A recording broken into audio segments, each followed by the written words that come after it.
Normally when you think of Harry Potter, you think of the number 7, the most magically powered number, and a number that pops up too many times to count throughout the series. I actually made a video on the number 7 way back when, but this time around, I want to focus on a different number. I want to focus on the number 3 in the Harry Potter series. It's not as common as the number 7, but it pops up quite a bit both with people and with things. In this video, I'm going to go over every single time the number 3 pops up in the Harry Potter series, both in the books and in stuff that came out after the books ended. If you enjoy this video, hit that like button. It will greatly help with the algorithm for the channel, meaning I can make more fun videos like this one. And if you like what you see, hit that subscribe button, and you can also follow me on my socials, all of which are linked down below. Before we start the video, I want to thank today's sponsor, Displate. Displate is about collecting your passions and getting inspired. It's a one-of-a-kind metal poster, it's passion printed on metal. This allows it to be incredibly sturdy, eliminating the flimsiness of a paper poster. It's easy and safe to hang with its unique magnet mounting system, which also makes it stay up much better and eliminates any lines that a normal poster might have.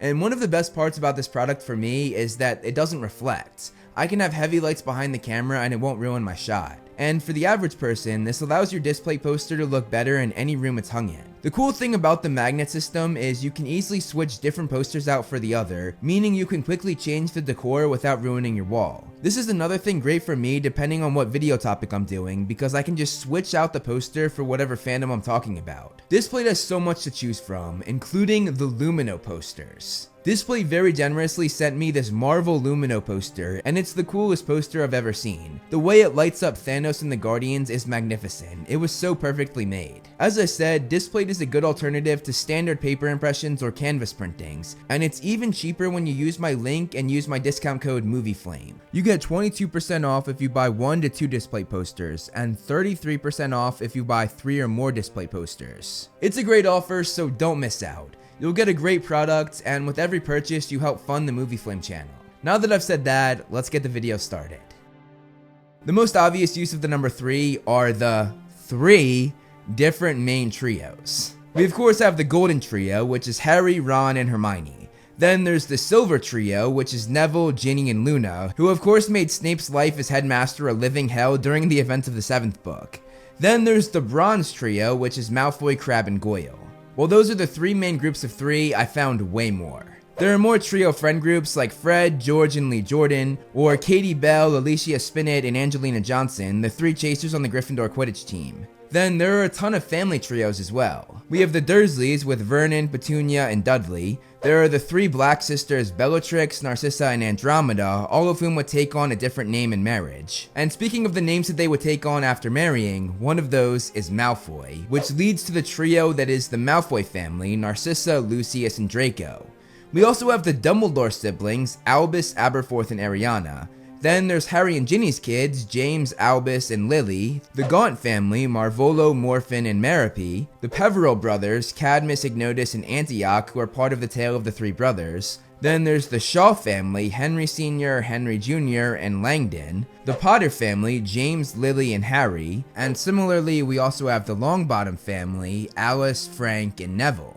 There's the Crouch family, Barty Sr., Barty Jr., and Mrs. Crouch. There's the Tonks family, Andromeda, Ted, and their daughter Nymphadora. There's the Riddle family that Voldemort murdered, his father Tom Riddle Sr., and his 2 grandparents. Then we have older families like the original Potters, which was James as well as Harry's 2 grandparents. And we have Draco's future family with himself, Astoria, and Scorpius. We also have the McGonagall siblings, Minerva, Malcolm, and Robert Jr., which was of course part of Minerva's backstory that J.K. Rowling expanded on her website Pottermore, which is now called Wizarding World. There's also the Lestranges, Sebastian, Rodolphus, and Rodolphus's wife, Bellatrix, which goes back to the 3 black sisters marrying people to get a new name, becoming Bellatrix Lestrange instead of Bellatrix Black. In Hogwarts Legacy, Isadora Morganach's family consisted of 3 people, herself, her father, and her brother. And looking past families, we also have trios like Dumbledore, Snape, and McGonagall, who are the big 3 at Hogwarts, or Dumbledore, Hagrid, and McGonagall, the 3 that dropped Harry off at the Dursleys. We also have the 3 main house elves, Dobby, Winky, and Kreacher, all of whom had separate stories, but all of whom wound up working in the Hogwarts kitchens by the time the 6th book rolled around.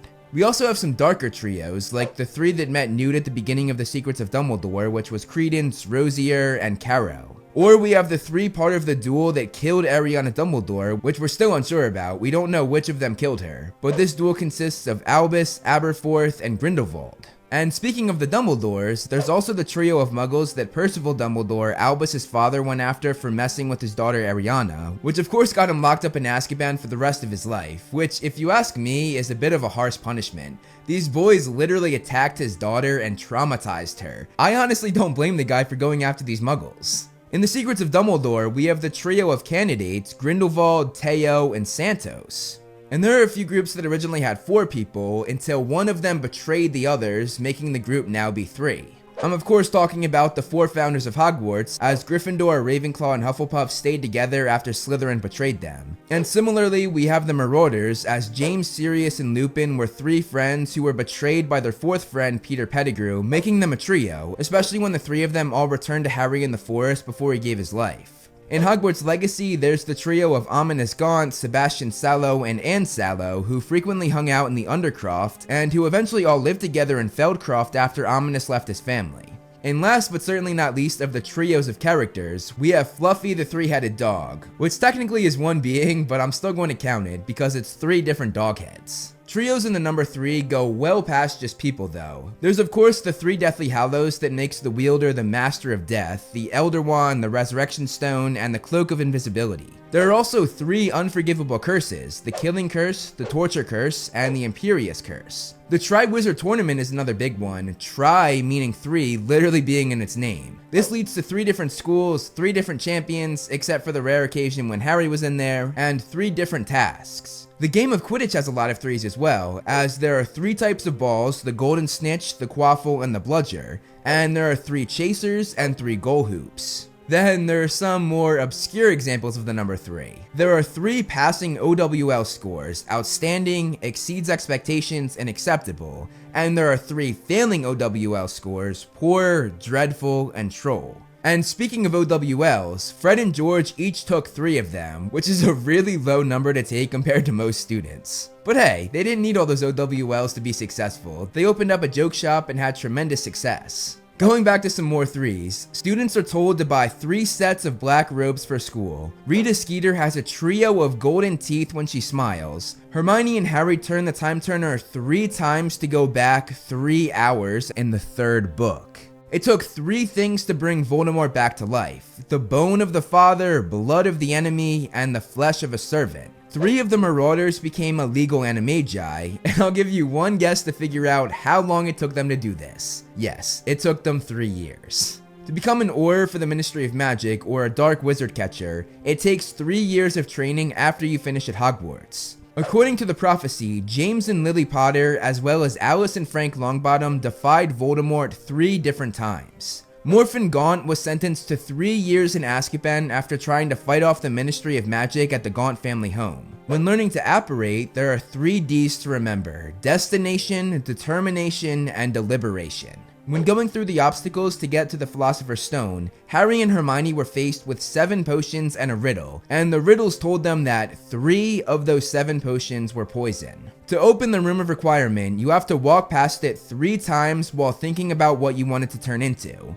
And similarly, to make the Resurrection Stone work, you have to turn it in your hand 3 times. It takes 3 taps on the brick in the Leaky Cauldron to open the pathway to Diagon Alley. It takes 3 drops of Veritaserum for it to work and make whoever consumes it tell the truth. There are 3 levels of the Night Bus. Harry hit Greyback with 3 wands when stupefying him, though in the movie it was Lucius Malfoy who did this too. There were 3 Hogwarts relics that Voldemort got his hands on and turned into Horcruxes: Slytherin's Locket, Hufflepuff's Cup, and Ravenclaw's Diadem. Whenever somebody knocks in the series, they always knock 3 times. I saw this too many times to count while command F'ing the number 3 and also the word 3 in all 7 of the books. After Dumbledore died, 3 people knew about Voldemort's Horcruxes: Harry, Ron, and Hermione. And when Harry was going into the forest to die, he wanted to keep that number 3 going, so he told Neville about the Horcruxes to take his place. There's a pub in Hogsmeade called the 3 Broomsticks, and it has 3 broomsticks hung up on display just like the name suggests. With the Fantastic Beasts films being cancelled, this leaves us with a trilogy in the Fantastic Beasts movies.